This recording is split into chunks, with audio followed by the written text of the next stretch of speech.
नमस्कार दोस्तों, आज की इस वीडियो में हम पढ़ेंगे 1935 के अधिनियम से संबंधित 25 या 30 महत्वपूर्ण प्रश्न हैं। तो 1935 का अधिनियम इन प्रश्नों में कवर हो जाएगा, एक भी क्वेश्चन बाहर नहीं जाएगा। तो प्रथम क्वेश्चन है 1935 का भारत सरकार अधिनियम किस दिन लागू हुआ। तो दोस्तों 1 अप्रैल 1937 को ये अधिनियम लागू हुआ था और इस अधिनियम में 14 भाग थे, 321 अनुच्छेद थे और 10 अनुसूचियाँ थी। अब दोस्तों आपको कमेंट बॉक्स में बताना है कि वर्तमान में कितने भाग हैं, कितने अनुच्छेद है और कितनी अनुसूचियां है। अगला क्वेश्चन है 1935 के भारत सरकार अधिनियम के समय भारत का गवर्नर जनरल व वायसराय कौन था। तो दोस्तों इस समय लॉर्ड वेलिंगटन है, वो भारत के गवर्नर जनरल व वायसराय थे। अगला क्वेश्चन है दोस्तों, भारत में सर्वप्रथम संघीय शासन प्रणाली का प्रावधान किस अधिनियम में किया गया। तो 1935 के अधिनियम में सर्वप्रथम संघीय शासन प्रणाली का प्रावधान किया गया। इस अधिनियम द्वारा एक अखिल भारतीय संघ की स्थापना का प्रावधान किया गया, जिसमें 11 प्रांत व 6 चीफ कम्युनिस्टी क्षेत्र व देशी रियासत अगर चाहे तो शामिल हो सकती थी, लेकिन ये संघीय व्यवस्था धरातल पर अपनाई नहीं जा सकी। ये 1935 के अधिनियम की एक कमी है।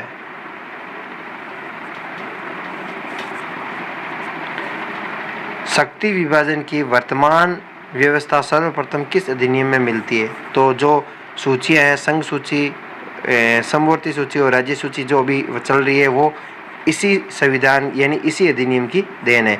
1935 के भारत सरकार अधिनियम की ही वो शक्ति विभाजन की देन मानी जाती है। इस अधिनियम में शक्तियों को 3 भागों में बांटा गया। संघीय सूची 59 विषय, प्रांतीय सूची 56 विषय और समवर्ती सूची 36 विषय। समवर्ती सूची पर कानून बनाने का अधिकार केवल गवर्नर जनरल को था।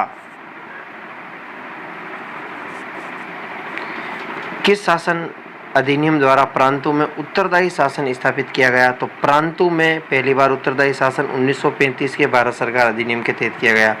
प्रांतीय गवर्नर मंत्रियों की सहायता से कानून बनाता था।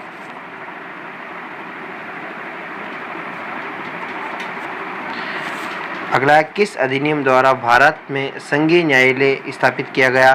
तो 1935 के भारत सरकार अधिनियम द्वारा है वो संघीय न्यायालय की स्थापना की गई। 1 अक्टूबर 1937 को दिल्ली में संघीय न्यायालय स्थापित किया गया।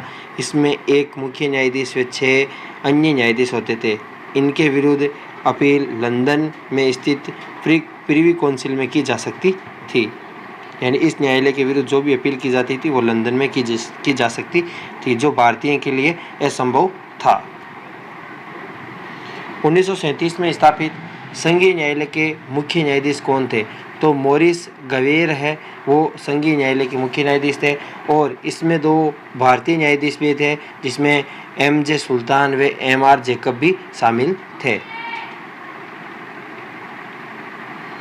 किस अधिनियम द्वारा प्रांतों से द्वैध शासन को हटाकर केंद्र में लागू किया गया। तो कौन से अधिनियम के तहत है वो प्रांतों से द्वैध शासन को हटाकर केंद्र में लागू किया गया। तो केंद्र में द्वैध शासन की व्यवस्था 1935 में की गई। 1935 के अधिनियम द्वारा पृथक निर्वाचन को किन वर्गों के लिए बढ़ाया गया। तो दलित वर्ग, महिला वर्ग और मजदूर वर्ग के लिए बढ़ाया गया। किस अधिनियम द्वारा 1858 में स्थापित लंदन स्थित भारतीय परिषद को समाप्त किया गया। तो 1935 के अधिनियम के तहत भारत परिषद को समाप्त किया गया, जो लंदन में स्थित थी।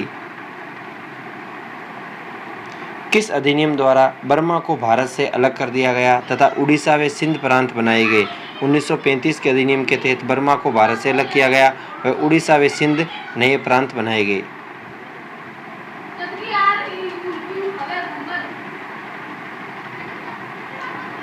अगला क्वेश्चन है दोस्तों, रिजर्व बैंक ऑफ इंडिया की स्थापना कब हुई। तो दोस्तों इसकी स्थापना 1 अप्रैल 1935 को हुई थी।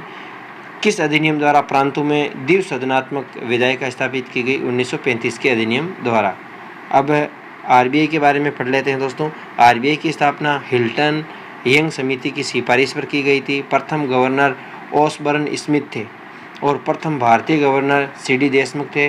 CD देशमुख ही वह व्यक्ति थे जिन्होंने 1944 के ब्रेटन वुड्स सम्मेलन में भारत का प्रतिनिधित्व किया था। दोस्तों बहुत ही महत्वपूर्ण क्वेश्चन है, सभी बुकों में से छांटकर ये क्वेश्चन बनाए गए हैं। नियंत्रक एवं महालेखा परिषद केग तथा रेलवे प्राधिकरण की स्थापना किस अधिनियम द्वारा की गई? 1935 के भारत सरकार अधिनियम द्वारा। किस अधिनियम में सर्वप्रथम प्रीमियर यानी प्रधानमंत्री व मिनिस्टर मंत्री शब्द मिलते हैं? तो 1935 के भारत सरकार अधिनियम में। किस अधिनियम में संघ व राज्यों के लिए अलग अलग लोक सेवा आयोग का प्रावधान किया गया? 1935 के भारत सरकार अधिनियम में संघ और राज्यों के लिए अलग अलग लोक सेवा आयोग का प्रावधान किया गया। जैसे संघ में यूपीएससी और बाकी पीएससी बाकी राज्यों के लिए।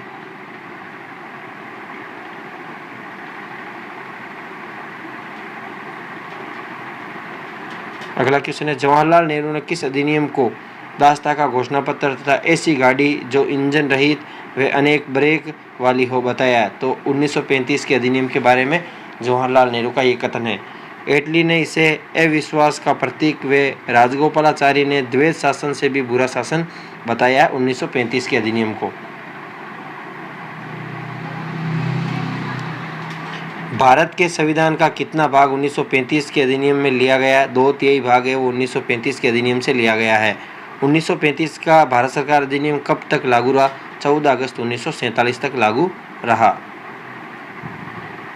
किसके अनुसार 1935 की योजना पूर्ण रूप से सड़ी हुई थी? तो मोहम्मद अली जिन्ना के अनुसार उनका कथन था कि ये योजना पूर्ण रूप से सड़ी हुई है।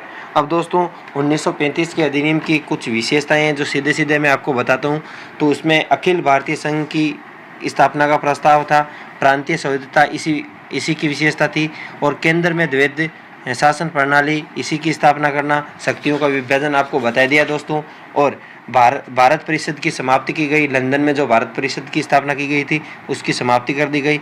विधानमंडलों का विस्तार व मताधिकार में वृद्धि की गई, और सांप्रदायिक निर्वाचन पद्धति का विस्तार किया गया जो दलित महिला वर्गों के लिए और उनके लिए बढ़ाया गया क्षेत्र, और संघीय न्यायालय की स्थापना की गई। दोस्तों आपको मैंने बता दिया। ब्रिटिश संसद की सर्वोच्चता और संरक्षण और आरक्षण प्रस्तावना का इसमें अभाव था, और बर्मा, बरार व अदन इनके लिए पृथक यानी अलग कर दिया गया भारत से। भारतीय उच्चायुक्त पद को बनाए रखने की व्यवस्था की गई, और उसकी नियुक्ति व शक्ति